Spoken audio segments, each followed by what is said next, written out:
Sawubona nkosazana enhle emhlophe njengehlabathi zolwandle. Ngiyathemba uyaphila mntu wasemzini. Ngicela ukwazi igama lakho nesibongo, mhlawumbe isihlobo sami nje engisihloniphayo. Yize khona ngimnyama ngokwebala futhi ngikhala ngashayiwe, kodwa ke kuthiwa alikho isoka elingenasici. Noma ngiqala-ke ukubona kodwa kuthiwa la khona uthando nendlela ikhona. Ngiyakuthembisa ukuthi ngelinye ilanga ngophinde ngiyibeke imicondo yami la.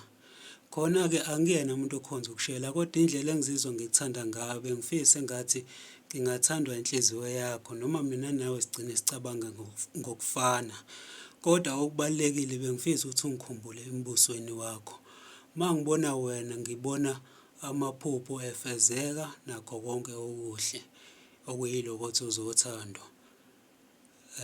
Kodwa-ke okubalulekile ukuthi mina nawe ey'fisweni zethu kube ukuthi inyembezi oy'khalayo ngizokusula nami engiy'khalayo uzongisula.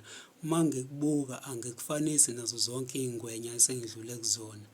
Ngikubuka njengomuntu oqondile. Uyathandwa kithi.